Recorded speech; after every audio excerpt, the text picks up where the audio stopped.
Hello दोस्तों, welcome to commerce educators. Last class में हमने क्या पढ़ा था, एक बार फिर रिवाइज कर लेते हैं। देखिएगा, chapter number 3 India 16 property plant and equipment हमने स्टार्ट किया था, जिसमें हमने सबसे पहले पढ़ा था इसका डेफिनेशन। डेफिनेशन में क्या था sir? PP are the tangible items.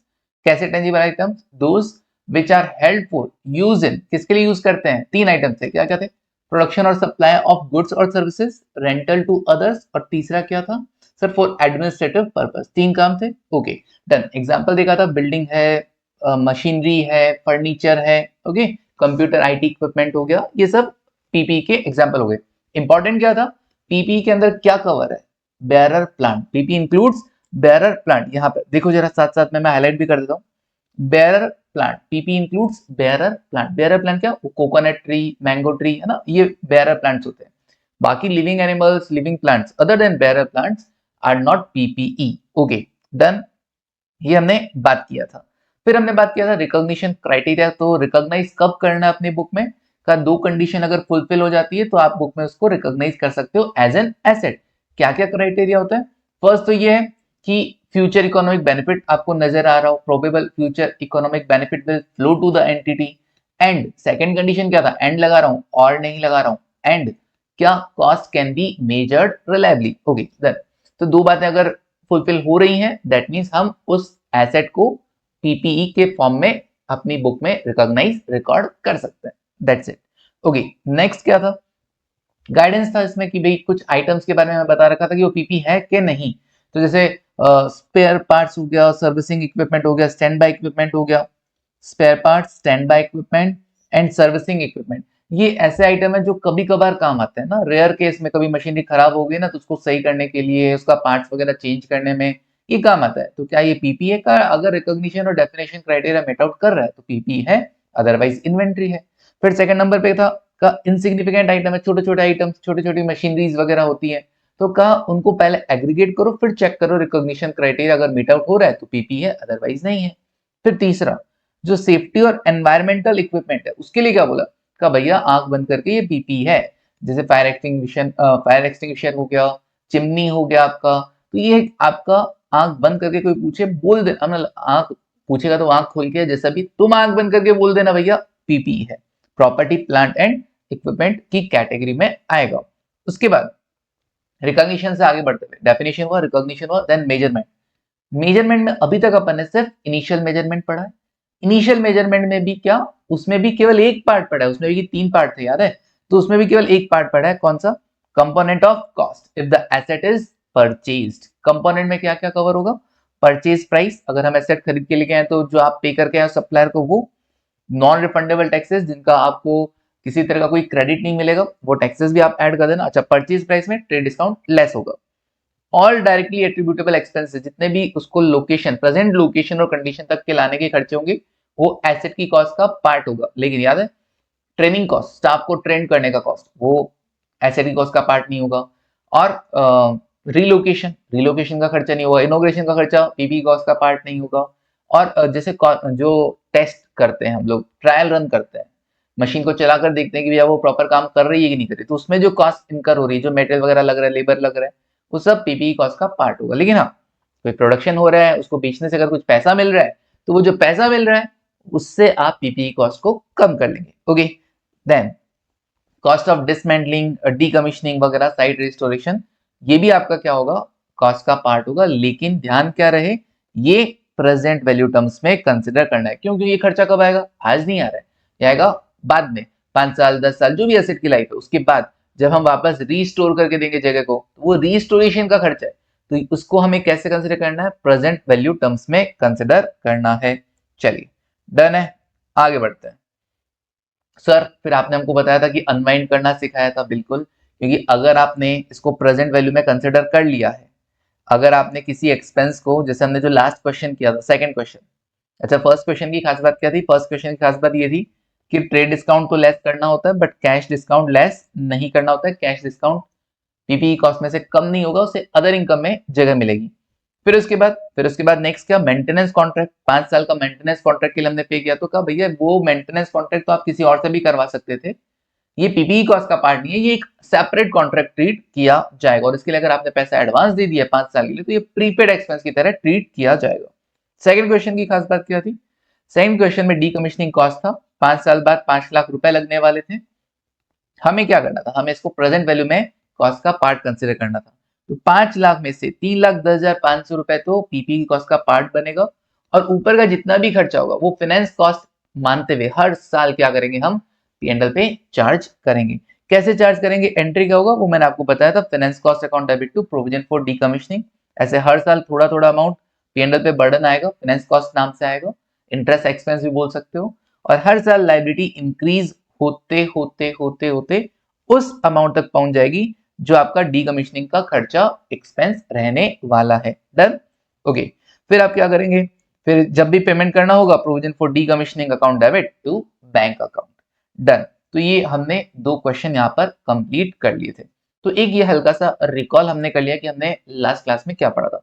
Obviously हम हर बार रिकॉल करते हैं ताकि आप अगर पढ़कर आए हो तो बहुत अच्छी बात है, नहीं पढ़ के आए हो तो भी उसका काम बन जाए। अब क्या करें सर? अब तक हमने कहाँ तक कवर कर लिया? देखो, अब तक हमने ना इनिशियल मेजरमेंट में परचेज फॉर कैश कर लिया। अभी क्या करें? डेफर्ड कंसिडरेशन और देन एक्सचेंज ऑफ एसेट। मतलब अगर मैं एसेट खरीदता हूँ उसका पेमेंट क्या करता हूँ? अभी ना करके थोड़े टाइम बाद करता हूँ। तो उसका क्या किया जाएगा? थोड़े टाइम बाद। मतलब सर वही डीकमीशनिंग जैसा हो गया, पेमेंट आज नहीं हो रहा बाद में हो रहा है, तो प्रेजेंट वैल्यू वगैरह देखना पड़ेगा ना, बिल्कुल देखना पड़ेगा। और एक्सचेंज ऑफ एसेट, एसेट के बदले में क्या कर रहा हूँ? कोई दूसरा एसेट दे रहा हूँ। अब कोई दूसरा एसेट दे रहा हूँ तो उस एसेट का कैरिंग अमाउंट कुछ और होगा, फेयर वैल्यू कुछ और होगा, तो उस केस में हम कैसे रिकॉर्ड करेंगे एसेट को? न्यू एसेट को हमारी बुक में कैसे रिकॉर्ड किया जाएगा? ये बातें करते हैं। चलिए 2 बातें हम पहले करते हैं, बाद में आएंगे हम सब्सिक्वेंट मेजरमेंट पे। चलिए देखो जरा, डेफर्ड कंसिडरेशन की हम बात कर लेते हैं। फर्स्ट पॉइंट हुआ था हमारा component of cost if asset is purchased. Now second point लिखो, डेफर्ड कंसिडरेशन। डेफर्ड कंसिडरेशन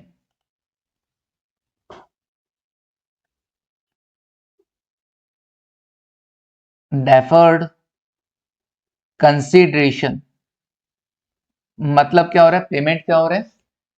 कुछ टाइम बात कर रहे हैं, डेफर कर रहे हैं। जो कंसिडरेशन बनता है एसेट खरीदने के लिए वो हम क्या कर रहे हैं? डेफर कर रहे हैं, मतलब कुछ टाइम बाद पे कर रहे हैं।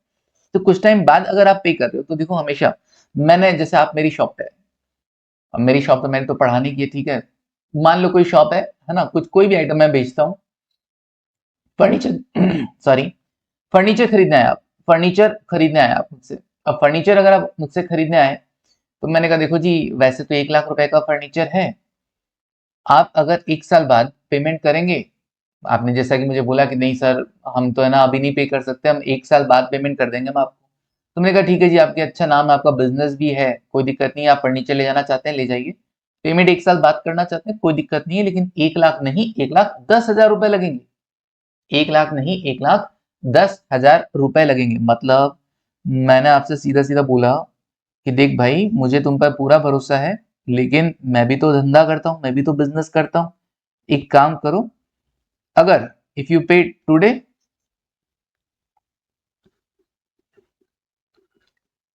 इफ यू पे टुडे, अगर आज आप पे करते हो, देन पे ₹1 lakh. If you defer the payment, अगर आप पेमेंट को डेफर कर रहे हो,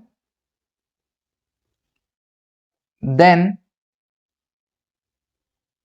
पे ₹1,10,000 आफ्टर 1 ईयर। 1 साल बाद तुम 1,10,000 रुपए दे देना। अब फर्नीचर था, बिल्कुल, अब फर्नीचर था, मैंने कहा चलो इस तरीके से सेटलमेंट कर लेते हैं। अब आप इसी दिन, फर्नीचर तो डिलीवर हो गया ना, फर्नीचर डिलीवर टुडे, फर्नीचर जो था वो आज ही डिलीवर हो गया, फर्नीचर डिलीवर्ड टुडे। तो आज इसे अपनी बुक में कैसे रिकॉर्ड करोगे? आज इसे अपनी बुक में आप कैसे रिकॉर्ड करोगे? तो योर जर्नल, बताइए, आप इसे कैसे रिकॉर्ड करेंगे, सोचो जरा। क्या आज ही इसे बुक में रिकॉग्नाइज कर लिया जाएगा? रिकॉग्निशन का आपने डेफिनेशन पढ़ रखा है, रिकॉग्निशन का आपने क्राइटेरिया पढ़ रखा है क्या? Future economic bill benefit will flow to the entity and cost can be measured reliably. Furniture खरीदोगे तो इससे आपको बेनिफिट भी मिलेगा और कॉस्ट को मेजर कर सकते हो, बिल्कुल कॉस्ट को मेजर किया जा सकता है। तो आज ही बुक में रिकॉर्ड करना पड़ेगा। तो रिकॉर्ड कैसे करोगे, क्या एंट्री मारोगे? सर हम है ना एंट्री करेंगे, क्या एंट्री करोगे? फर्नीचर अकाउंट डेबिट, मतलब आप ही एंट्री करोगे, मैं तो बेचने वाला हूं। तो आप अपनी बुक में एंट्री करोगे फर्नीचर अकाउंट डेबिट। किस अमाउंट से, किस अमाउंट से आप ये एंट्री करने वाले हो बताइए? फर्नीचर अकाउंट डेबिट 1 लाख रुपए से या 1,10,000 रुपए से? 1 लाख से या 1,10,000 रुपए से? तो सर हम ऑब्वियसली इसे किस अमाउंट से रिकॉर्ड करेंगे? फर्नीचर अकाउंट डेबिट होगा कितने से? 1 लाख रुपए से। कैश प्राइस से रिकॉर्ड किया जाएगा, किसे? कैश प्राइस से रिकॉर्ड किया जाएगा। डन। और फिर सर बाकी जो अमाउंट है वो, बाकी अमाउंट के लिए हम क्या करेंगे, यहां पर अमाउंट पेबल दिखा देंगे, या आपका जिस मेरा नाम मुझसे खरीद के लेके गए तो आप मेरा नाम दिखा देना कि भाई इसको पेमेंट करना है। तो फर्नीचर अकाउंट डेबिट, बुक्स में एंट्री ऐसे होगा ना, फर्नीचर अकाउंट डेबिट टू जो भी जिससे भी आपने खरीदा है माल, सप्लायर, कितना? 1 लाख रुपी। ओके। और इंटरेस्ट का जो खर्चा है, इंटरेस्ट का जो खर्चा है वो भी आप क्या करोगे, बुक करोगे। लेकिन वो कब करना? 1 साल बाद करना। 1 साल बाद आप करना interest account debit to supplier और then supplier account debit to bank. Interest account debit to supplier और then supplier account debit to bank.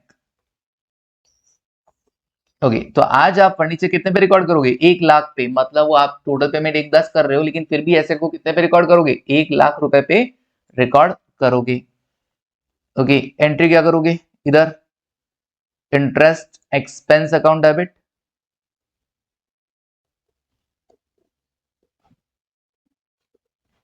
To supplier account,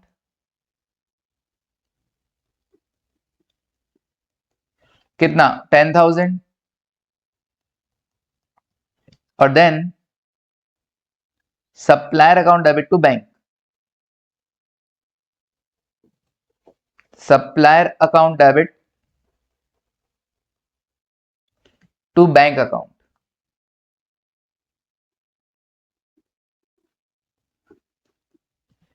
कितना? 1,10,000 रुपए, 1,10,000 रुपए। ओके। डन है। चलिए, तो ये एंट्री आपको अपनी बुक में पास करना होगा। तो डेफर्ड कंसिडरेशन समझे, जब भी डेफर्ड कंसिडरेशन होगा हमेशा आप पीपी को किस पे रिकॉर्ड करेंगे? कैश प्राइस पे रिकॉर्ड करेंगे। कैश प्राइस क्या होता है सर? कि भैया रोकड़ा दो और एसेट लेके जाओ, that is cash price, that is cash price. Okay. Done. चलिए, अब क्या करें सर? अब हम एक काम करते हैं, ये क्वेश्चन तो हो ही गया अपना, है ना, ये क्वेश्चन हमने कर लिया। अब एक और क्वेश्चन कर लेते हैं जो हमारे नोट्स में बुक में दे रखा है। ठीक है, डन। सर इसका आपने लिखवाया नहीं, लिखवाने की कोई जरूरत नहीं, बस एग्जाम्पल दे दिया, काम हो गया। नहीं, हाँ नाउ अब देखो कौन सा क्वेश्चन करें सर? क्वेश्चन नंबर हम सेकंड कर चुके हैं। Now question number 3, question number 3 देखो जरा क्या कहते हैं। ABC Limited is installing a new plant at its production facility. It has incurred these costs. क्या क्या है? एक नया प्लांट लगवाया इन्होंने, इंस्टॉल किया है और न्यू प्लांट। क्या क्या कॉस्ट इनकर किया? Cost of the plant 25 lakh rupees, cost per supplier's invoice plus taxes. Okay, cost as per supply invoice है ना, पर नहीं, as per supply invoice plus taxes. ठीक है, 25 लाख रुपए का सप्लाई का बिल बना। इनिशियल डिले, तो ये सर ये कॉस्ट एसेरी कॉस्ट का पार्ट होगा, बिल्कुल होगा। Initial delivery and handling cost, yes, उसको लाने तक के खर्चे, उसको लाने के खर्चे, बिल्कुल। साइट प्रिपरेशन का खर्चा, बिल्कुल। कंसल्टेंट यूज किया, consultation fees for advice on the acquisition, sir ये भी डायरेक्टली एट्रीब्यूटेबल है। अगर मैं प्लांट खरीदता ही नहीं तो कंसल्टेंट को मेरे को फीस देना ही नहीं पड़ता। इंटरेस्ट चार्जेस, इंटरेस्ट चार्जेस क्या होंगे? क्या interest charges paid to the supplier for the plant for the deferred credit. Late payment किया इसलिए इंटरेस्ट चार्जेस इनकर हुए, क्या ये एसेट की कॉस्ट का पार्ट बनेगा? बिल्कुल नहीं, ये एसेट की कॉस्ट का पार्ट नहीं बनने वाला है। ठीक है, तो इसको मैं रेड स्टार दे देता हूं। ओके, ये एसेट की कॉस्ट का पार्ट नहीं बनेगा। फिर कहा net present value of estimated dismantling cost, present value दे रखा है आपको, present value of dismantling cost 7 साल बाद लगना है। यस, प्रेजेंट वैल्यू टर्म्स में ये एसेट की कॉस्ट का पार्ट बनेगा। Then operating losses, sir operating losses जो है प्रोडक्शन स्टार्ट होने से पहले जो भी किसी भी तरह का लॉसेस, ये एसेट की कॉस्ट का पार्ट नहीं बनेगा। तो 5 आइटम एसेट की कॉस्ट का पार्ट बनेंगे, 2 आइटम एसेट की कॉस्ट का पार्ट नहीं बनेंगे। Now advise ABC limited on the cost that can be capitalised, कितना कॉस्ट आप कर सकते हैं कैपिटलाइज, मतलब एसेट की कॉस्ट का अमाउंट बताना है और कुछ नहीं, एज पर इंडेस 16। तो कर देते हैं सॉल्यूशन सर। 5 चीजें ऐड करनी है बस, और 2 के लिए लाइन लिखना चाहो तो लाइन लिख देना। चलिए लिखो question number 3। Question number 3, okay. Question number 3, cost to be capitalised.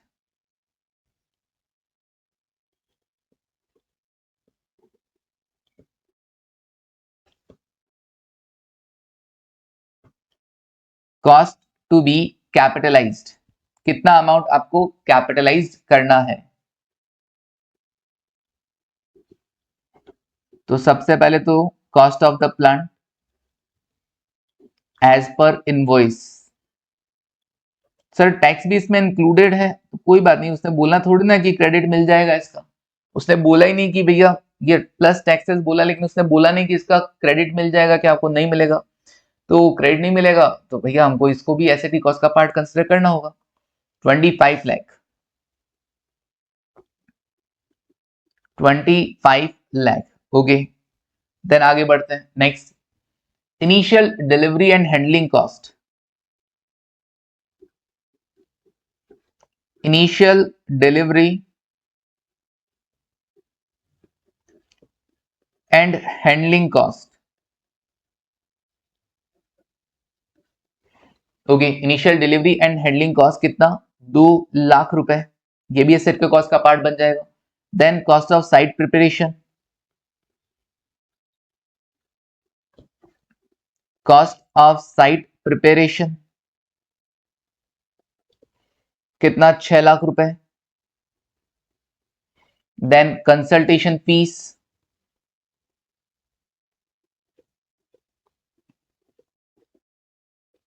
Consultation fees कितना? 7 लाख रुपीस। और फिर उसके बाद ये 4 आइटम हो गए थे लाइन से, बिल्कुल 25 लाख, 2 लाख, 6 लाख, 7 लाख, है ना? 25, 2, 25, 2, 6 और 7, हाँ। और देन ये 3 लाख, इसको भी कंसिडर कर लो। Present value of dismantling cost,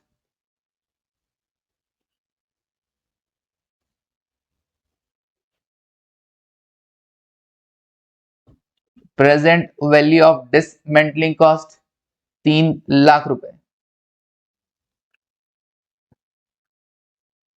okay done. चलिए टोटल कर देते हैं 43 lakh, 43 lakh, okay. Now note, उन 2 के लिए लिख देते हैं, एक तो इंटरेस्ट चार्जेस और एक ऑपरेटिंग लॉसेस के लिए, कि इंटरेस्ट चार्जेस जो पे किया है वो भी एसेट की कॉस्ट का पार्ट नहीं बनेगा, और जो ऑपरेटिंग लॉसेस हैं वो भी एसेट की कॉस्ट का पार्ट नहीं बनेंगे। Interest charges paid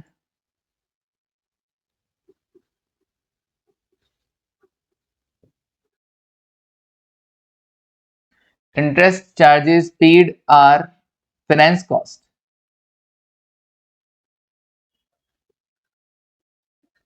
Interest charges paid are finance cost, hence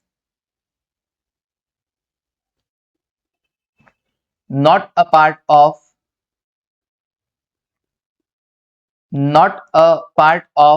cost of PPE. PPE की कॉस्ट का पार्ट नहीं बनेगा। और then second,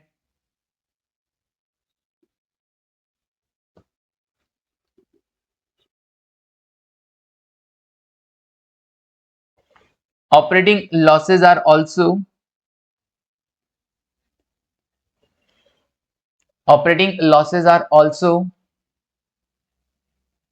not a part of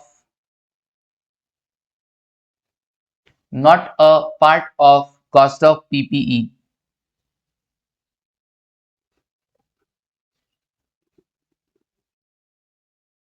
not a part of cost of PPE, वो भी पीपीई की कॉस्ट का part नहीं होगा। चलिए, तो दोनों के लिए हमने एक एक लाइन लिख लिया। डन। ओके सर, डन है, सबने लिख लिया होगा आई थिंक। तो बड़ा सिंपल सा था। तो सर आपने ये क्वेश्चन अभी क्यों करवाया डेफर्ड के बाद? अरे डेफर्ड के बाद क्यों करवाया, लिखा हुआ है ना इसमें, interest charges paid to supplier for the deferred credit. ये समझाया अपन ने डेफर्ड कंसिडरेशन, उसके बाद आपको ये क्वेश्चन हमने करवा दिया। ठीक है, चलिए ऐसे लाइन से पढ़ने से होता है, इसीलिए तुम लोग जो लिख रहे हो ना उसके साथ साथ क्वेश्चन उसी ऑर्डर में करते चलो साथ साथ। नाउ क्वेश्चन नंबर 4, कभी ऑर्डर में हुआ तो लाइंस वैसे करवा देंगे कॉन्सेप्ट के साथ साथ। एक होता है कॉन्सेप्ट, एक होता है कॉन्सेप्ट के रिगार्डिंग एग्जांपल, फिर आते हैं एक्स्ट्रा क्वेश्चंस वगैरह, और फिर आते हैं और एक्स्ट्रा क्वेश्चन। तो कॉन्सेप्ट और कॉन्सेप्ट रिलेटेड क्वेश्चन तो यहाँ पे मिल जाते हैं, प्लस कुछ एक्स्ट्रा क्वेश्चन मिल जाते हैं। कुछ और एक्स्ट्रा क्वेश्चंस जो होंगे कुछ इनके अलावा भी, जैसे मैंने यहाँ पर मान लो 21 क्वेश्चंस यहाँ पर दिए हैं। अब इस 21 क्वेश्चंस के बाद भी अगर कोई क्वेश्चन बचता है तो वो क्या होगा, वो और एक्स्ट्रा प्रैक्टिस में आएगा, वो और एक्स्ट्रा प्रैक्टिस में हम आपको करवा देंगे। लेकिन अभी फिलहाल के लिए 21 क्वेश्चन सफिशिएंट होते हैं कॉन्सेप्ट को समझने के लिए। छोटे बड़े देखो सारे क्वेश्चन में कवर हैं, तो सफिशिएंट है, मोर देन सफिशिएंट है। उसके अलावा सर और प्रैक्टिस करनी है तो बहुत है अपने पास, एक्स्ट्रा प्रैक्टिस और कर लेंगे, कोई दिक्कत नहीं है। आप दोगे? हाँ बिल्कुल, लेकिन अभी फिलहाल इतने के लिए बहुत है, मुझे पता है ना आप इतना पढ़ लोगे वो भी बहुत है। चलो देखो डन, जो जो होगा मैं सब करवा दूंगा, कोई टेंशन लेने की आपको जरूरत नहीं है। नाउ क्वेश्चन नंबर 4 की बात करते हैं। क्वेश्चन नंबर 4 क्या कह रहे हैं sir? Question number 4,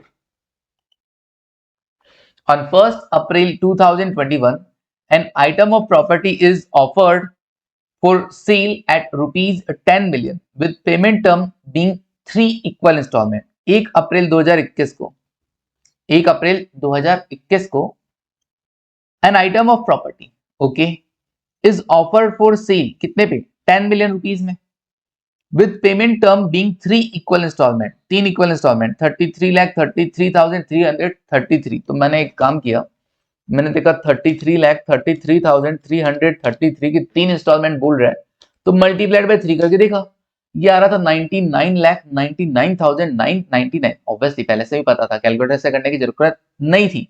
but 10 million कितना होता है पता है तुमको? 10 मिलियन सर 1 मिलियन मतलब 10 लाख होता है, और 10 मिलियन मतलब 100 लाख हो गया। और सर ये 99,99,999, बस 1 रुपए तो कम है। तो अपना थोड़ा सा दिमाग दौड़ाओ, ये जो किस्त है ना इंस्टॉलमेंट, वो दो तो 33,33,333 ले लेना, और एक 33,33,334 ले लेना। आप ये पेमेंट 3 बार में कर रहे हैं और ये टोटल पेमेंट मिलकर बन रहा है कितना? 10 मिलियन, मतलब 100 लाख, 100 लाख का। ओके, कितने टाइम में पेमेंट हो रहा है? 3 instalment, 3 equal instalment over a 2 year period में। 3 इंस्टॉलमेंट 2 साल में कैसे? क्योंकि इसने कहा पेमेंट, पहला पेमेंट कब हो रहा है? पहला पेमेंट जब आपने प्रॉपर्टी खरीदा ना तभी हो रहा है, 1 अप्रैल 2021 को। उसके बाद 31 मार्च 2022 को दूसरा पेमेंट, मतलब फर्स्ट ईयर के एंड में। और तीसरा जो पेमेंट हो रहा है वो आपका हो रहा है कब सर? तीसरा जो हमारा पेमेंट है ना वो हो रहा है सेकेंड ईयर के एंड में। इसलिए इसने बोला over a 2 year period, over a 2 year period. Implicit interest rate कौन सा सर? इम्प्लिसिट इंटरेस्ट रेट है 5.36। ये क्यों दे रखा है, ये क्यों दे रखा है अभी बता दो, समझ में आएगा धीरे धीरे, टेंशन नहीं लेना। पास necessary journal entry for recording the property. एक बात तो मुझे समझ में आ गई है कि जो प्रॉपर्टी मैं खरीद रहा हूं, तो जब मैं प्रॉपर्टी डेबिट करूंगा, अपनी जर्नल एंट्री करूंगा, तो प्रॉपर्टी जब डेबिट करूंगा तो प्रॉपर्टी मतलब PPE, property plant equipment, PPE जब मैं डेबिट करूंगा तो 10 मिलियन से तो नहीं करने वाला मैं। 10 मिलियन मतलब 100 लाख से तो नहीं करने वाला। क्यों? 10 मिलियन तो मेरा टोटल पेमेंट है, इसमें इंटरेस्ट भी तो इंक्लूडेड होगा, तो इंटरेस्ट को अलग करना है कि नहीं करना? बिल्कुल सर, इंटरेस्ट को तो अलग करना पड़ेगा। बचपन में तुमने हायर परचेज पढ़ा होगा ना? हाँ सर, पढ़ा तो था, इंस्टॉलमेंट गिवन होती थी, इंस्टॉलमेंट से हम इंटरेस्ट अलग कर देते थे, करते थे। वैसे ही हमको यहाँ पर भी इन इंस्टॉलमेंट में से क्या कर देना होगा? इंटरेस्ट फैक्टर को अलग कर देना होगा, और फिर कैश प्राइस पता कर लेना होगा। क्या पता करना होगा? कैश प्राइस पता कर लेना होगा। मतलब अगर मैं आज का आज रोकड़ा देता तो मेरे को कितना पैसा देना पड़ता कि वो प्रॉपर्टी मेरी हो जाती। ओके, तो पता करते हैं। चलो देखो, छोटा सा क्वेश्चन है ना, छोटा सा क्वेश्चन है एकदम। देखो जरा, question number 4, question number 4,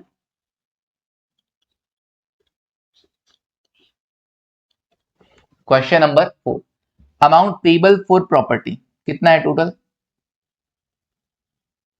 amount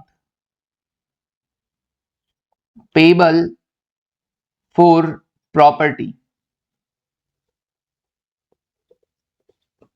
is equals to 10 million, और यूं कहें 100 lakh, 100 lakh. Okay, total amount payable है।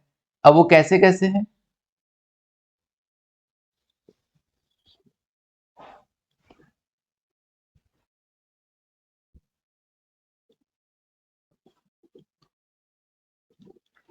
फर्स्ट अप्रैल 2021, फिर 31 मार्च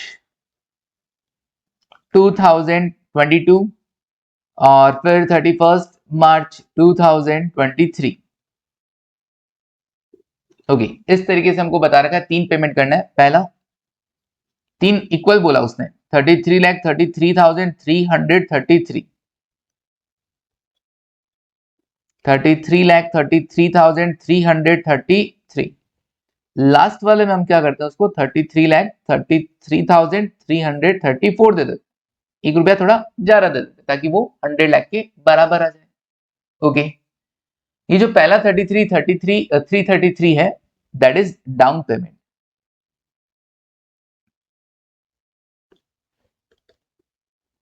that is down payment. Okay,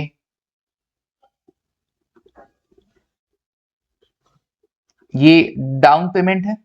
okay, hence no interest included. Down payment में कभी इंटरेस्ट शामिल होता है? नहीं सर, ये तो आपने इमीडिएट दे दिया ना। जो अमाउंट आप इमीडिएट दे रहे हो उसमें तो इंटरेस्ट लेगा ही नहीं। आप सारा पैसा दे दो अभी कभी, वो इंटरेस्ट चार्ज नहीं करेगा। तो जो पहले आप पेमेंट दे रहे हो, जिस समय आपने प्रॉपर्टी खरीदा उसी टाइम, उसमें कोई इंटरेस्ट इंक्लूडेड नहीं है, हेंस नो इंटरेस्ट इंक्लूडेड।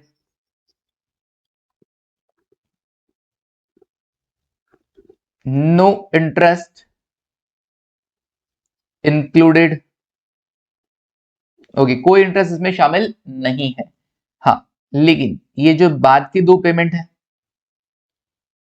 ये जो बाद के 2 पेमेंट है 31 मार्च 2022 को और 31 मार्च 2023 को, इन दोनों में क्या है सर? इसमें दोनों में इंटरेस्ट शामिल है, इंक्लूड्स इंटरेस्ट, इंक्लूड्स इंटरेस्ट।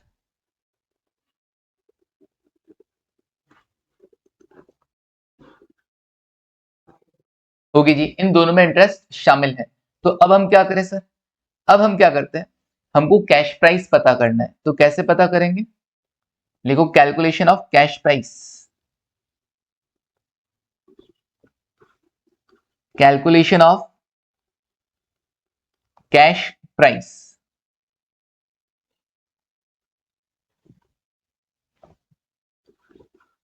कब कब पेमेंट हो रहा है? ईयर, कितना पेमेंट हो रहा है? इंस्टॉलमेंट। फिर क्या करें sir?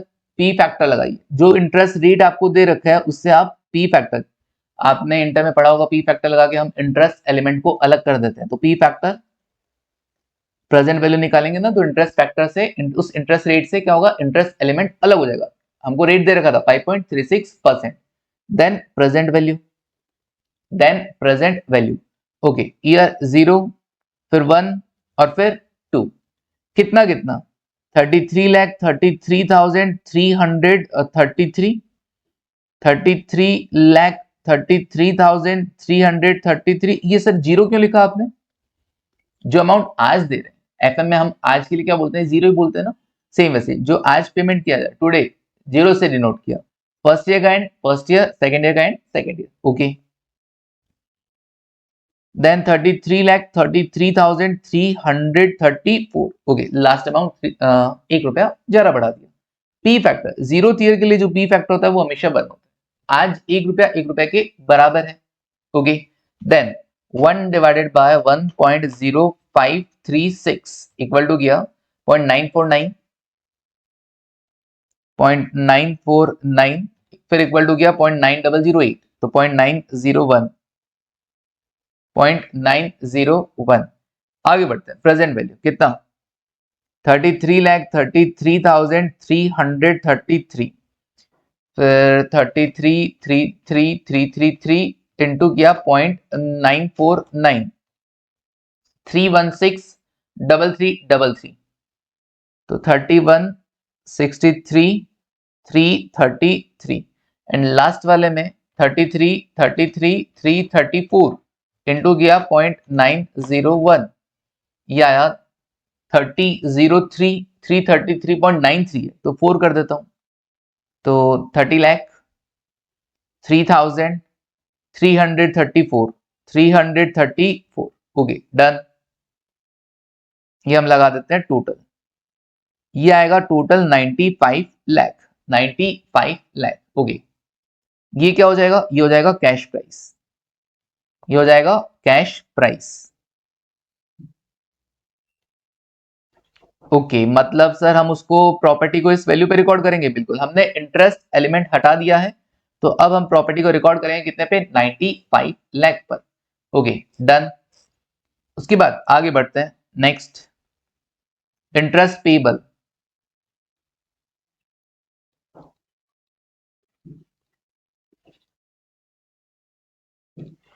Interest payable, interest table है ना, पेबल नहीं, क्या टेबल सर? हाँ, एक क्वार्टर लिखे है, नहीं नहीं है ना, इंटरेस्ट टेबल। चलो देखो, interest table. Sir interest table कैसा होगा? इंटरेस्ट तो पता करना पड़ेगा ना, कि चलो प्रॉपर्टी को तो तुमने रिकॉर्ड कर लिया, 95 पे रिकॉर्ड कर लिया, लेकिन अभी उसने पूछा था जर्नल बताओ। अब जर्नल में तो भैया, जर्नल पूछा ना, हाँ, अब जर्नल में तो इंटरेस्ट का अमाउंट भी तो देखना पड़ेगा, इंटरेस्ट को भी खर्चा मानना पड़ेगा, कैसे होगा पेमेंट, टोटल इंस्टॉलमेंट वगैरह वो पूरा बताना पड़ेगा। तो मुझे इंटरेस्ट की भी कैलकुलेशन करनी है, तो इंटरेस्ट टेबल बना लेते हैं। ओके, कैसे आएगा? सबसे पहले तो ऑन 1 अप्रैल, ऑन 1 अप्रैल 2021,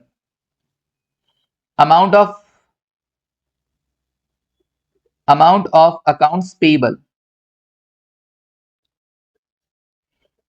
कितना पैसा बाकी रहेगा, ड्यू रहेगा, जिस पर इंटरेस्ट की कैलकुलेशन करनी। भाई इंटरेस्ट किस पे लगता है? चार्ज होता है अमाउंट पेबल पे। मान लो मुझे आपको रुपए देने, 10,000 रुपए देने, तो या तो मैं अभी दे दूं, या फिर अगर मान लो मैं 2 महीने बाद, 3 महीने बाद, 6 महीने बाद दे रहा हूं, साल भर बाद दे रहा हूं, तो आप इंटरेस्ट किस अमाउंट पे चार्ज करें? 10,000 पे। अच्छा, 10,000 में से मान लो मैंने 2,000 रुपए भी आपको दे दिए, तो अब बचा कितना? 8,000 रुपए, 8,000। तो अब आप इंटरेस्ट किस पे चार्ज करोगे? सर हम इंटरेस्ट है ना 8,000 पे चार्ज करेंगे। सही है, एकदम बढ़िया, गुड। तो ऑब्वियसली इसने जो टोटल अमाउंट कितना था, कैश प्राइस, अभी रोकड़ा देके एसेट खरीदोगे तो 95 लाख का एसेट होगा, लेकिन आपने इमीडिएट डाउन पेमेंट कितना कर दिया था? 33,33,333 का तो डाउन पेमेंट कर ही दिया था। तो अब इंटरेस्ट की कैलकुलेशन किस पे होगी? रिमेनिंग अमाउंट पे होगी ना। तो रिमेनिंग अमाउंट देखो, 95 लाख माइनस कर दो 95 में से, कितना? 33,33,333, 61, 66, 667, तो 61 लाख 66,667 रुपीज। तो अमाउंट ऑफ अकाउंट पेबल कितना पे करना आपको अभी भी? तो इंटरेस्ट की कैलकुलेशन भी किस पे होगी? इसी अमाउंट पे होगी। किस पर? 61,66,667 पे होगी। ओके सर, 100 में से माइनस नहीं करेंगे? ये 100 लाख में से माइनस नहीं होगा? नहीं रे, अभी रोकड़ा देना था कितना 95 लाख का, उसमें तुमने दे कितना दिया, इतना, बाकी बचा इतना। अभी इसी पर इंटरेस्ट की कैलकुलेशन होगी, देखो कैसे, कितना कितना ईयर मेंशन कर देते हैं, ईयर। चलिए तो अच्छा क्वेश्चन है, हाँ कुछ अलग क्वेश्चन है, कुछ नया क्वेश्चन है, इंटर का टच है थोड़ा थोड़ा, ठीक है। ईयर कौन सा, 2021 22 और देन 2022 23। ओके, सबसे पहले opening accounts payable,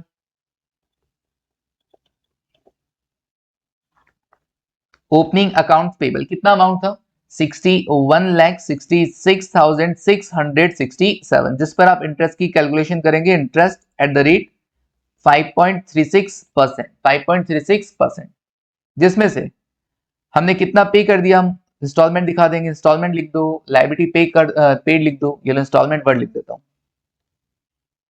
instalment, instalment, okay. और then closing account payable, closing account payable, okay. तो 61, 66, 667 इंटू किया 5.36%, 330, 533, 3,30,533, okay.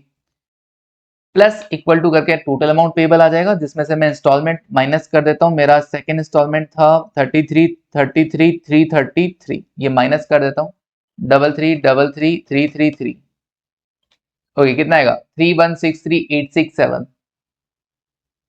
3163867, okay 867।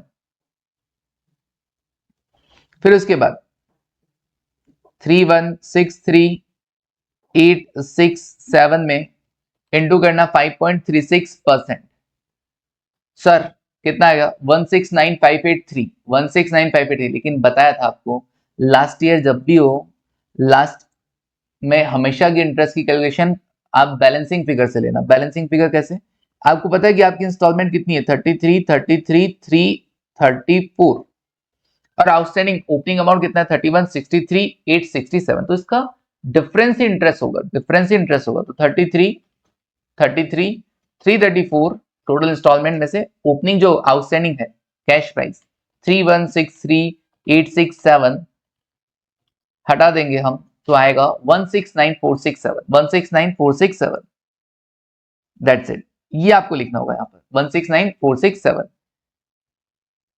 33,33,334 minus 31,63,867, done, okay.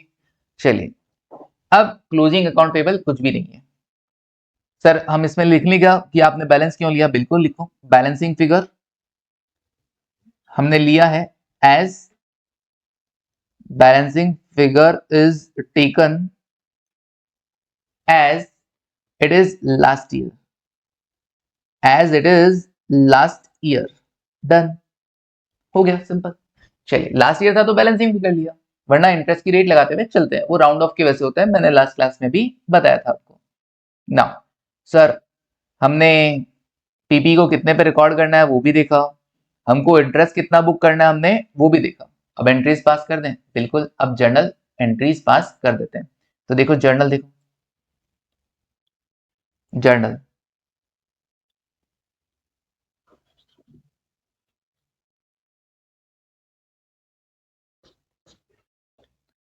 Journal में सबसे पहले 1 अप्रैल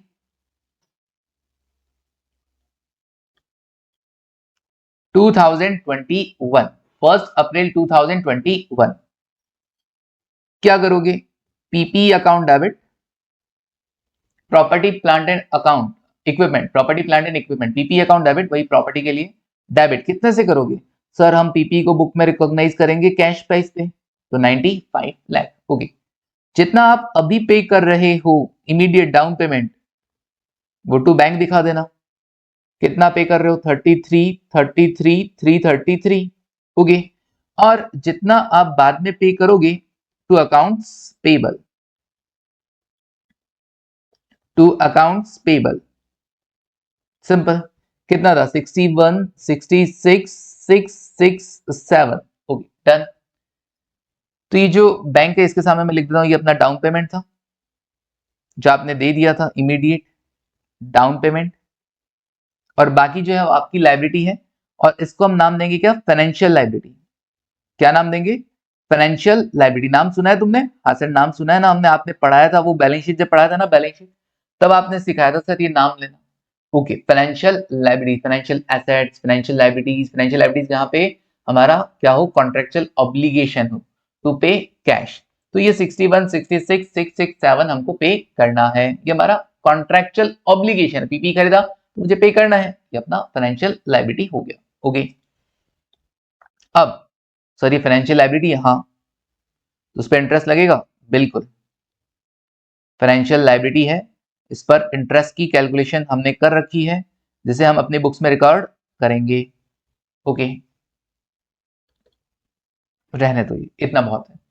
चलिए 31 मार्च, अब क्या एंट्री करोगे 31 मार्च 2022 को, 31 मार्च 2022 क्या एंट्री करेंगे सर, इंटरेस्ट का खर्चा बुक करेंगे।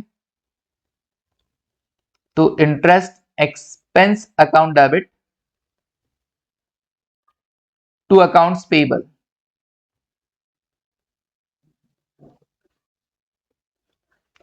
Interest expense account debit to accounts payable account. Okay accounts payable, trade payable है ना।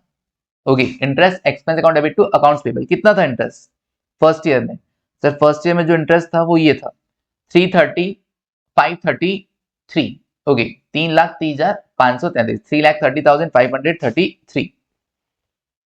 Okay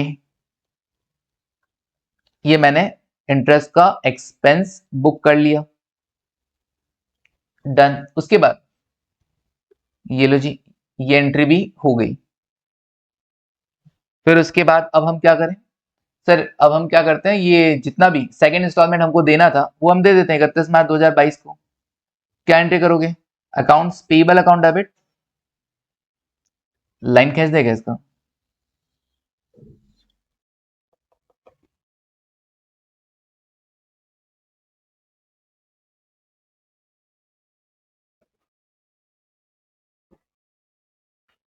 accounts payable account debit, instalment कितने का था, accounts payable account debit sir, instalment था 33,33,333 टू बैंक अकाउंट,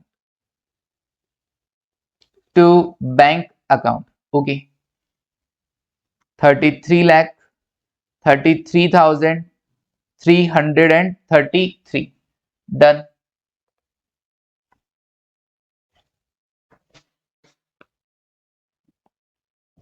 ओके ये लो सर, इंटरेस्ट हमने due कर दिया, और फिर हमने क्या कर दिया, फिर हमने सेकंड इंस्टॉलमेंट भी पे कर दिया, सॉरी फर्स्ट, हाँ सेकंड इंस्टॉलमेंट हमने पे कर दिया। ओके पहला डाउन पेमेंट था, उसके बाद सेकंड अमाउंट हमने पे कर दिया, डन। चलो ये भी कंप्लीट हो गया, मतलब 31 मार्च 2022 को जो एंट्रीज करनी थी वो हमने कर दिया। पहले 1 अप्रैल को पीपी रिकॉर्ड किया, PP account debit to bank, जो भी पे करना था डाउन पेमेंट दिया, बाकी लाइबिलिटी बुक किया। फिर ईयर एंड पे उस लाइबिलिटी पे इंटरेस्ट रिकॉग्नाइज किया, इंटरेस्ट को ऑब्वियसली हम क्या कर देंगे, पीएनएल में ट्रांसफर कर देंगे। देन उसके बाद accounts payable account debit to bank, जो भी आपका सेकंड इंस्टॉलमेंट था विद इंटरेस्ट वो हमने पे कर दिया 33,33,333, उसमें जो इंटरेस्ट शामिल था वो भी पेमेंट हो चुका है, ये इंटरेस्ट ऑलरेडी शामिल था। नाउ यही दोनों एंट्री सेम, यही दोनों एंट्रीज अपने को क्या करनी है, 31 मार्च 2023 को भी करनी है, 31 मार्च 2023 को भी हमें ये दोनों एंट्रीज करनी होंगी।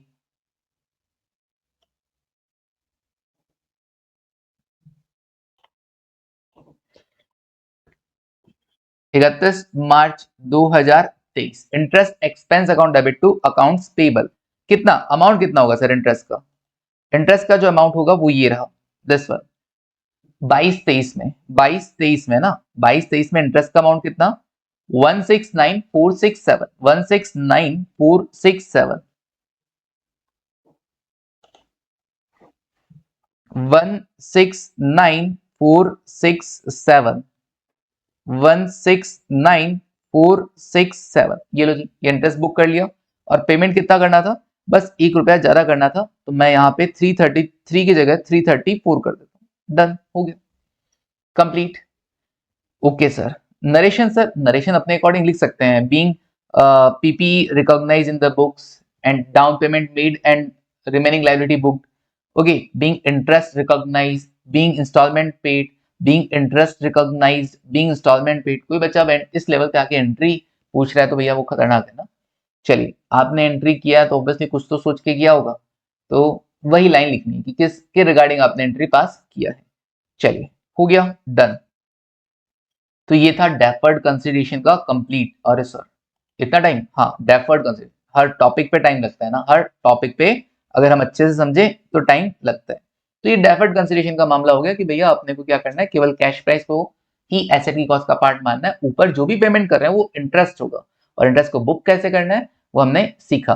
ओके, बाकी इंटरेस्ट बुक करने का तरीका, जो फाइनेंशियल लायबिलिटी कंसिडर किया, उस पर इंटरेस्ट मैंने चार्ज किया, ये सब हम कब पढ़ेंगे, जब हम फाइनेंशियल इंस्ट्रूमेंट का चैप्टर पढ़ेंगे। ओके सर, वहां पे आएगा, हाँ वहां पे पूरा ऐसे ही आएगा कि हमारा कोई फाइनेंशियल लायबिलिटी है, उस पर फिर हमको क्या करना होगा, हर बार इंटरेस्ट का एडजस्टमेंट करना होगा, इंटरेस्ट को बुक करना होगा, फाइनेंशियल लायबिलिटी का पेमेंट होगा, फिर इंटरेस्ट बुक होगा, फिर फाइनेंशियल लायबिलिटी का पेमेंट होगा। बिल्कुल, एक झलक वहां की हमने यहाँ पर देख ली है। चलिए, ओके, हाँ झलक दिखला जा ना, डन। चलो अभी क्या करें, अब next topic exchange of asset है ना, थर्ड पॉइंट, वो लिखो। एक्सचेंज ऑफ एसेट मतलब मैंने एसेट के बदले कोई दूसरा एसेट दे दिया। Exchange of asset, exchange of asset, तो एक एसेट के बदले मैंने क्या किया, कोई दूसरा एसेट आपको दे दिया। चलिए, तो इसके लिए क्या करें सर, इसके लिए एक काम करते हैं, हम यहां पर आते हैं हमारे नोट्स में। पहले ये देख लेते हैं डेफर्ड कंसिडरेशन के लिए क्या लिखा हुआ है हमारे नोट्स में, क्या कह रहे हैं सर। डेफर्ड कंसिडरेशन के लिए लिखा हुआ है, if payment is deferred beyond normal credit terms, then cost of PP will be the cash price.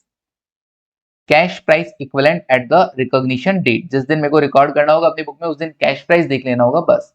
Okay, normal credit period के बियॉन्ड क्यों बोला, अब भाई मैंने मान लो पीपी खरीदा और नॉर्मल क्रेडिट पीरियड होता है 30 दिन का, 30 दिन में आप पैसे दे देना, तो 30 दिन में पैसे देना, तो 30 दिन का इंटरेस्ट चार्ज मत कर लेना तुम, क्यों इसमें तो 30 दिन का इंटरेस्ट भी शामिल है, नहीं, वो नॉर्मल क्रेडिट पीरियड है कि 30 दिन का तो हम 30 डेज का तो हम उधार ही देते हैं। Okay, done. तो उसके लिए ऐसा मत बोलना कि मैंने आपसे 5 लाख रुपए लिए किसी फर्नीचर के लिए, 30 दिन में पेमेंट करने को बोला, तो 30 दिन का उसमें इंटरेस्ट शामिल है, नहीं, नॉर्मल क्रेडिट पीरियड के बियॉन्ड। ओके, और difference between cash price at the recognition date and the total payment is recognized as interest expense over the credit period। जितने टाइम का आपने उधारी दिया है उसमें आपको इंटरेस्ट बुक करना पड़ेगा, किसका डिफरेंस, टोटल पेमेंट, टोटल जितना भी पेमेंट बनता है minus cash price, minus cash price, done. ये आपका इंटरेस्ट होगा जिसे ओवर द पीरियड आपको बुक करना होगा। नाउ एक्सचेंज ऑफ एसेट, एक एसेट के बदले कोई दूसरा एसेट हमने दे दिया, तो उस केस में पीपी को कैसे रिकॉर्ड करेंगे, PP should be recognise at, और ध्यान रखना मैंने ये क्या लिखा है, प्रायोरिटी ऑर्डर, हाईलाइट होगा कि नहीं होगा देखना पड़ेगा, जो भी है ये आप समझ जाना, दिस वन प्रायोरिटी ऑर्डर। मतलब सर ये क्या चक्कर है, मैं कहा देखो, मैं कहा ऐसे केस में पीपी को रिकॉर्ड कैसे करेंगे, इसमें इन्होंने कहा तीन ऑप्शन, तीन लाइंस दे दी, fair value of asset given, fair value of asset acquired, और carrying amount of asset given. Carrying amount समझते हैं, उसका बुक वैल्यू, बुक्स में कितना शो रखा है, original cost minus depreciation, that is carrying amount. तो या तो एसेट का फेयर वैल्यू या carrying amount. Fair value of, पहला प्रायोरिटी किसका, fair value of asset given, दूसरा fair value of asset acquired, तीसरा carrying amount of asset given. Sir समझ में नहीं आया, चलो एग्जांपल देखते हैं। देखो एग्जांपल देखो, लिखो एग्जांपल मेरे साथ साथ। Example, commerce educators limited,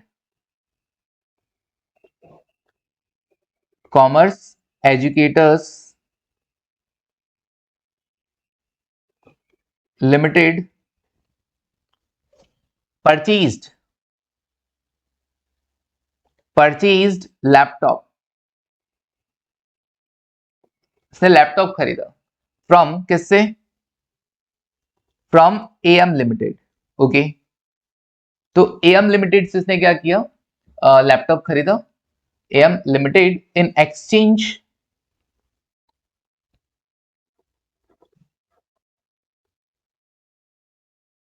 in exchange of mobile,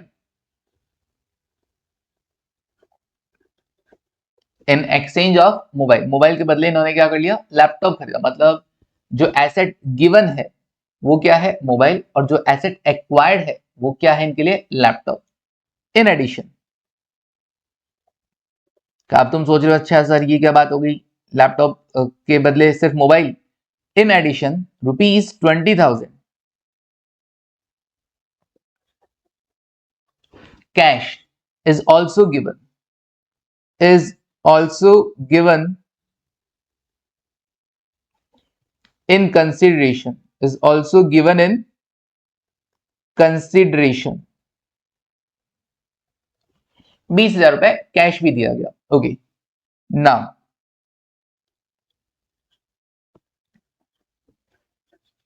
हमको क्वेश्चन में दे रखा है fair value of laptop, that is asset given, that is asset given, ये अपने रेफरेंस के लिए लिख देता हूं, sorry asset acquired, asset acquired, laptop खरीदा था तो asset acquired. Fair value of laptop कितना, sir fair value of laptop है 1,00,000 रुपए। Okay, then fair value of mobile,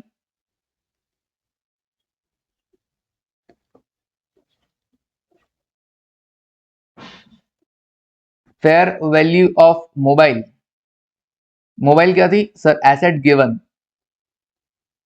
asset given कितने रुपए, मोबाइल का वैल्यू है 70,000, तो लैपटॉप खरीदा बदले में क्या दिया, मोबाइल दिया, और साथ ही साथ क्या दिया सर, कैश भी तो दिया था बिल्कुल।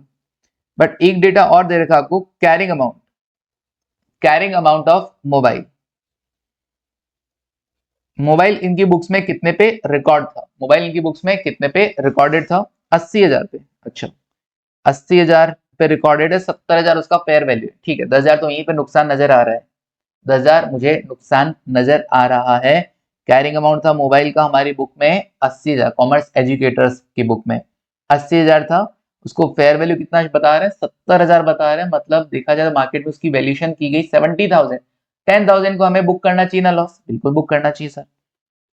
कैसे होगा देखते हैं। Past journal entry, past journal entry, past journal entry for purchase of laptop, for purchase of laptop,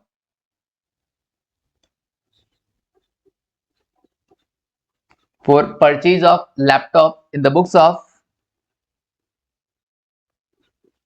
in the books of Commerce Educators Limited, Commerce Educators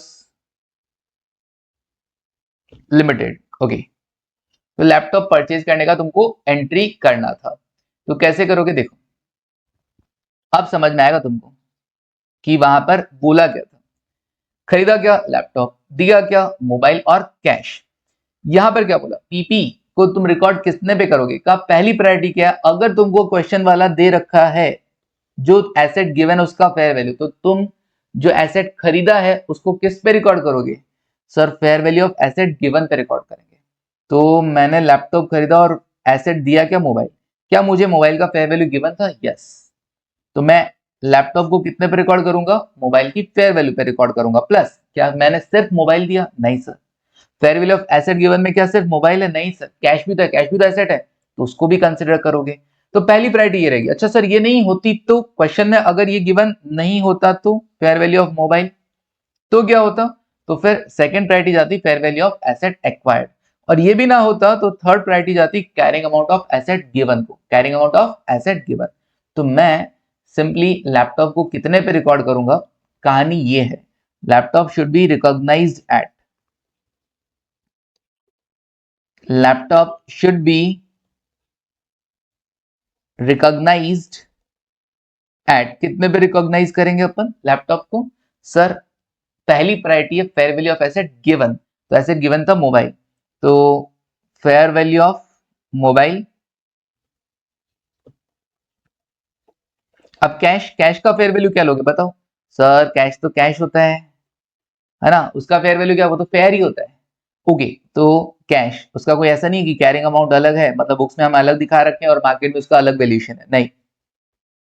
okay done, तो 70 ये 20 ये, टोटल कितना? 90,000, 90,000। ओके डन, 90,000 रुपए। फिर उसके बाद तो मतलब मेरे को लैपटॉप को कितने पे रिकॉर्ड करना है अपनी बुक में? 90,000 पे रिकॉर्ड करना है। तो एंट्री क्या होगा, फटाफट से देखो एंट्री क्या होगा।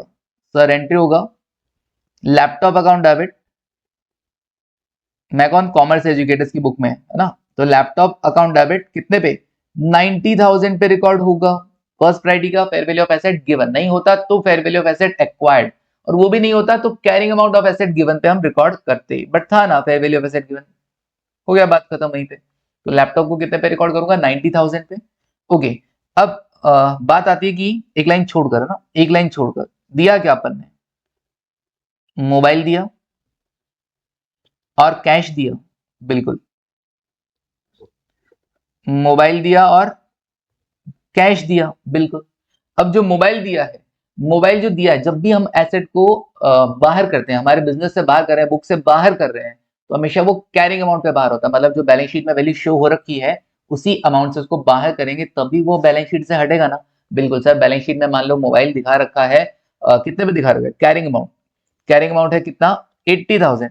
तो जब मैं मोबाइल एसेट साइड में दिखा रखा है मेरा, तो मोबाइल को मैं क्या करूंगा? क्रेडिट करूंगा 80,000 से, तभी तो वो क्या करेगा, मेरी बुक से हटेगा, बिल्कुल। तो कैरिंग अमाउंट पे बाहर होता है, याद रखना, कैरिंग अमाउंट पे कोई भी एसेट बुक से बाहर होगा। 80,000, पैसा कितना दिया? 20,000, 10,000 का डिफरेंस आ रहा है, एंट्री में 10,000 का डिफरेंस आ रहा है, और ये 10,000 ही क्या है? Loss, loss on exchange of asset, loss on exchange of asset, ये वही लॉस है, याद है कौन सा? सर वो 80,000 की मोबाइल को 70,000 फेयर वैल्यू डील किया था ना, बस वही 10,000 का नुकसान। Okay, loss on exchange of asset account debit, done, simple. चलिए ओके, अब क्या करें सर, समझ में आया क्या? जब भी एसेट के बदले एसेट, मतलब एसेट खरीदा और बदले में कोई एसेट दिया, दूसरा एसेट दिया, तो कैसे रिकॉर्ड करना है? जो आपने एसेट एक्वायर किया उसको कैसे रिकॉर्ड करोगे, उसे बुक्स में कैसे शो करोगे, किस अमाउंट पे शो करोगे? पहली priority fair value of asset given, दूसरा ये ना हो तो fair value of asset acquired, तीसरा अगर ये भी ना हो, ये दोनों ही ना हो, तो तीसरा है carrying amount of asset given. Okay, चलिए अब एक क्वेश्चन करके आज की सभा हम यहीं पे समाप्त कर देते हैं। क्वेश्चन नंबर कौन सा है? क्वेश्चन नंबर है 5, क्वेश्चन नंबर है 5। अच्छा, उससे पहले एक और चीज पढ़ लेते हैं कि एक इंपॉर्टेंट नोट, कि अगर आपने एसेट के बदले एसेट दिया और वहां पे क्या है? Lack of commercial substance, lack of commercial substance, मतलब सर, मतलब क्या हुआ? मेरे पास कोई गोडाउन है, मेरे पास कोई गोडाउन है, तुम्हारे पास भी कोई गोडाउन है, जिस लोकेशन में मेरे पास है वो तुम्हें चाहिए, और जो जिस लोकेशन में गोडाउन तुम्हारे पास है वो मुझे चाहिए। दोनों एसेट की वैल्यू भी सेम है, ऑलमोस्ट ऑलमोस्ट वैल्यू भी सेम है, मतलब क्या कोइंसिडेंस बैठा? ऐसा जब कोइंसिडेंस बैठ जाए, सेम वर्थ, सेम वैल्यू के, अगर कोई दो एसेट एक्सचेंज किए जा रहे हैं, गोडाउन गोडाउन की जरूरत नहीं है, सेम वैल्यू के कोई दो एसेट जो सेम वर्थ रखते हैं, सेम कैरेक्टरिस्टिक भी रखते हैं, ये मान लो, तो अब हम नए, मैं उस गोडाउन को कितने पे रिकॉर्ड करूंगा? तो उसमें फिर प्रायोरिटी ऑर्डर को फॉलो मत करना, डायरेक्ट क्या करना?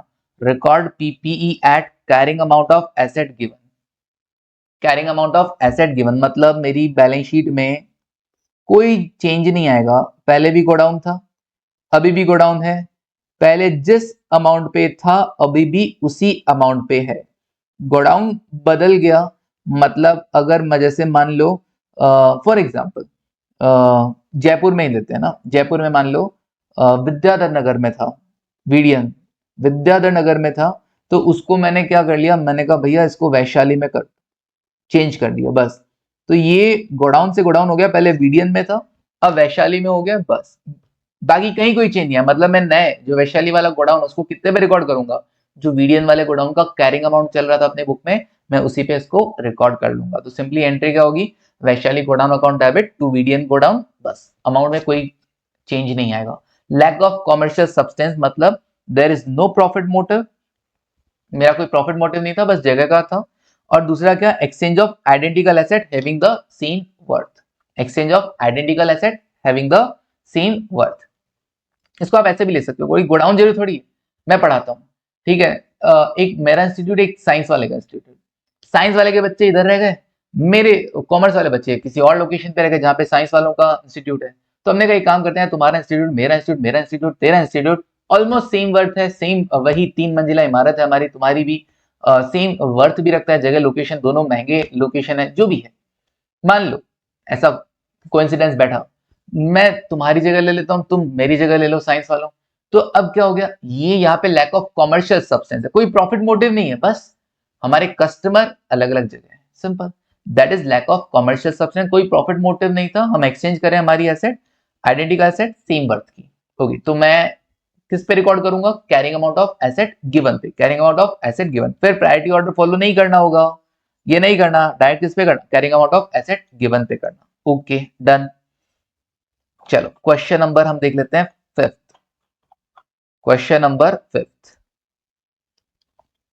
और यहीं पे कंप्लीट कर देते हैं। देखो, Pluto limited owns land and building which are carried in its balance sheet, कोई प्लूटो लिमिटेड है जिसके पास लैंड एंड बिल्डिंग है, which are carried in its balance sheet at an agreed carrying amount कितना बता रहा है, 10 मिलियन। ओके, फिर उसके बाद the fair value of such asset, fair value of such asset is 15 million, मतलब जो लैंड एंड बिल्डिंग है तुम्हारे पास उसका कैरिंग अमाउंट भी गिवन है, मतलब बुक में शो कितना पे हो रखा है वो बता रखा है, और फेयर वैल्यू उसका कितना है वो भी बता रखा है। It exchanges the land and building for a private jet, अच्छा आप खरीद क्या रहे हो, आप प्राइवेट जेट खरीद रहे हो, मतलब एसेट एक्वायर्ड है ये आपका, बिल्कुल ये एसेट एक्वायर्ड है, ये एसेट एक्वायर्ड है, which has a fair value of 20 million rupees, जिसका फेयर वैल्यू कितना है 20 million, 20 million rupees. Okay, fair value given है, हाँ जी फेयर वैल्यू गिवन है अपने को, fair value of asset acquired, carrying amount तो होगा नहीं अपनी बुक में, अपने वो सामने वाली बुक में मुझे उससे कोई लेना देना नहीं है, सामने वाली बुक में कैरिंग अमाउंट क्या है मुझे उससे कोई लेना देना नहीं है। ओके, तो मेरी एसेट है लैंड एंड बिल्डिंग, उसका मुझे कैरिंग अमाउंट से भी लेना देना होता है। एसेट एक्वायर्ड का फेयर वैल्यू गिवन है 20 मिलियन। अच्छा, आप इसके लिए और क्या पे कर रहे हो, सर हम इसके लिए ना 3 मिलियन कैश भी दे रहे हैं। अच्छा, मतलब आप प्राइवेट जेट खरीदने के लिए लैंड एंड बिल्डिंग भी दे रहे हो और कैश भी दे रहे हो। ओके, प्रोविजन अप्लाई करो एंड पास जर्नल एंट्री, ठीक है जी कर देते हैं। देखो प्रोविजन अप्लाई कर दो और जर्नल एंट्री पास कर दो। देखो प्रोविजन तो वही है जो हमने नोट्स में लिखे हैं, है ना, तो कोई दिक्कत नहीं। हम क्या करते हैं, थोड़ा सा चीटिंग कर लेते हैं, या लिखवा दें, सर लिखवा दो याद हो जाएगा, ठीक है चीटिंग नहीं करेंगे, no cheating. Question number 5, question number 5, okay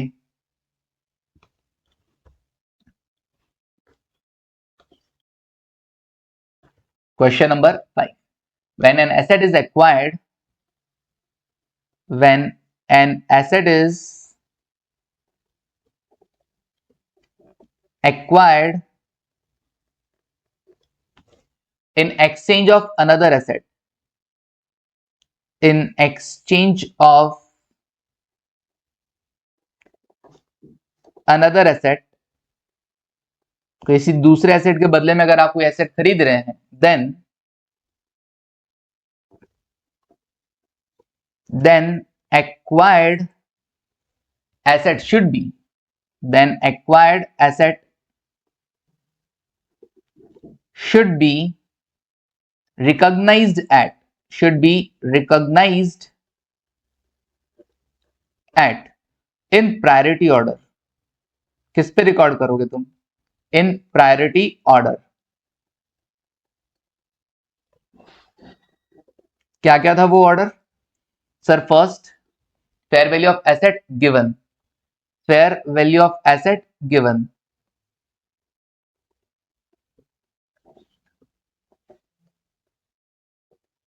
okay, fair value of asset given, okay.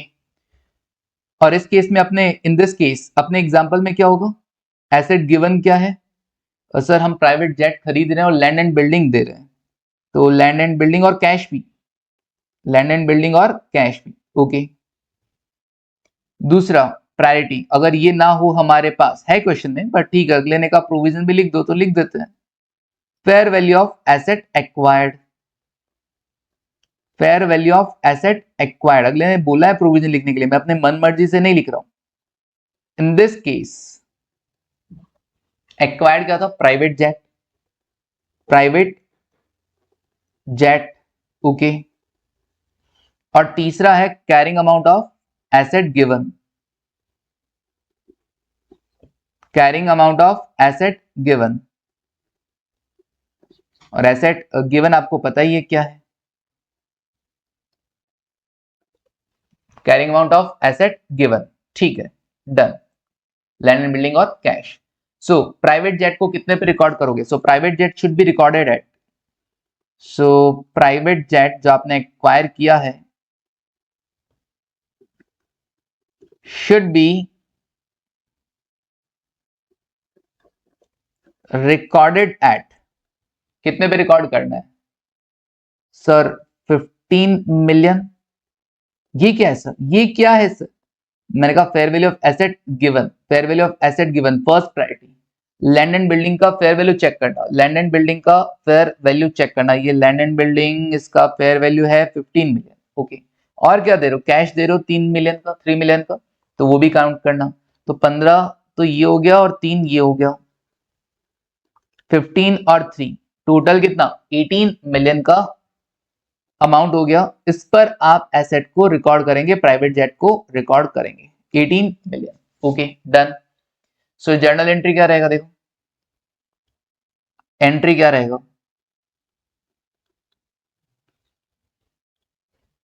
Private jet account debit, private jet account debit कितना, 18 मिलियन पे रिकॉर्ड करोगे, 18 मिलियन पे, एक लाइन छोड़कर, एक लाइन छोड़कर, 2 दे क्या रहे हो, land and building, land and building के सामने क्या आएगा, फेयर वैल्यू या carrying amount, sir carrying amount, जब भी कोई एसेट बाहर होता है तो हमेशा कैरिंग अमाउंट पे बाहर करना है। तो लैंड एंड बिल्डिंग का कैरिंग अमाउंट कितना है सर, लैंड एंड बिल्डिंग का कैरिंग अमाउंट है कितना, 10 million, carrying amount of land and building कितना, 10 मिलियन, तो to cash and bank 10 million, ठीक है जी डन है। ओ ये तो लैंड एंड बिल्डिंग के सामने आएगा, 10 मिलियन, कैश कितना दे रहे हो, कैश 3 मिलियन का है, उसका फेयर वैल्यू कैरिंग अमाउंट सब सेम होता है, okay done. 13 lakh, 18 lakh debit में, 13 लाख क्रेडिट में, 5 लाख नहीं मिलियन है ना, 5 मिलियन, 5 मिलियन का क्या रहा है, डिफरेंस आ रहा है, that is profit on exchange of asset, profit on exchange of asset,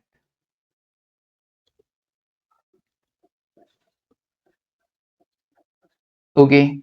account कितने का, 5 मिलियन, 5 मिलियन कैसे हुआ सर ये, एक्चुअली लैंड एंड बिल्डिंग का कैरिंग अमाउंट कितना था सर, कैरिंग अमाउंट था 10 और फेयर वैल्यू 5 मिलियन का प्रॉफिट हुआ ना, सिंपल, तो profit on exchange of asset, done हो गया, कंप्लीट है, हाँ सर कंप्लीट है। चलिए तो यहां तक हमने क्या कर लिया है, कवर कर लिया है। कितने टॉपिक्स हो गए सर, अभी तो हम इनिशियल मेजरमेंट तक हमने कवर किया है, इनिशियल मेजरमेंट हमने कवर कर लिया कि फर्स्ट टाइम जब एसेट को रिकॉर्ड करते हैं तो किस वैल्यू पे रिकॉर्ड करना है, दैट्स इट, ओके डन। एक बार घर पे आप क्या कर लेंगे, रिवाइज कर लेंगे, फिर हम कल मिलते हैं और पढ़ेंगे क्या, subsequent measurement, subsequent measurement, okay. आज के लिए बस इतना ही, thank you, take care and bye.